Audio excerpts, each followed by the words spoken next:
Featuring Eamonn Percy, very glad to get him back to the show here, author of The 1% Solution, which you can get right now on Amazon, amazon.ca, hard copy and Kindle, The 1% Solution. And I might add that a great thing here, 50% of all the profits go to student scholarships in science, technology, engineering, and math. But Eamonn, I appreciate all the time you've given us, but as you could tell from my editorial, I'm kind of passionate about this subject. If we do not prepare our children properly, then we are just sowing the seeds of massive social dislocation coming up. So I wanted to get a final thought from you on, what should grads, how should they be thinking about things when it comes to the work world?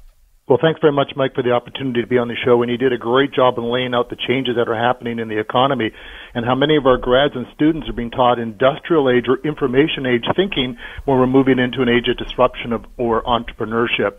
So my one piece of advice out of my book, The 1% Solution, the one thing that I think grads can do as we move into this new age is to start to think like an investor. Okay, so go a little further with that, yeah. Yeah, so what does an investor do? Let's think about this for a second. So investor seeks an opportunity, and then it turns resources applied against that opportunity into something more valuable. So how does that help a grad? Well, the opportunity for a grad can be a job. The resources can be the one thing that grads have that you and I don't have enough of, and that's time, and they can turn those times into skills. So if they take this mindset of constantly seeking this opportunity, applying their limited resources of time, turn that into skills and money to become more valuable in the marketplace long term, and that can turn into actual capital, and then they can really become the investor in their job and in their career and even in their personal wealth. So it's an entire mindset shift of turning their thinking into somebody that can create more value in the marketplace. And that's the one big habit that I would recommend to students today.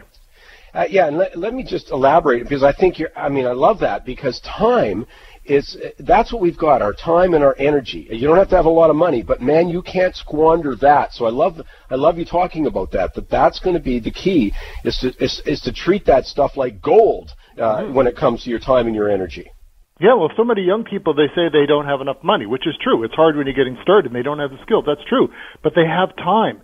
And if they can turn that time into skills and opportunity, that really is where the big benefit is, particularly as we move into this new economy. And in this new economy, as you pointed out so many times on your show, it's all going to be about how do they define a marketplace opportunity, how can they can turn that marketplace opportunity into something valuable, and then ultimately compound it over the lifetime of their career. So in my book, I talk about the importance of building these habits and then using the improvement every day from those habits over the long term of their career to create something great. So really, it's a phenomenal time to be a young person if they take the time to develop the right mindset of thinking like an entrepreneur and thinking like an investor. Well, this is great stuff, and I think here we are in the summer reading. It's one thing to say, hey, buy the book for the kids during exam weeks, but it's not now. This is a great gift for kids. It's called The 1% Solution, Eamonn Percy. It's available on Amazon.ca. It's simple to do. Get it in Kindle if you want to. And remember, half of those profits go to scholarships in science, technology, engineering, and math. It's a great gift. Eamonn, thanks for the time, and we'll be back right here on Money Talk. Stay with us. Thanks, Mike.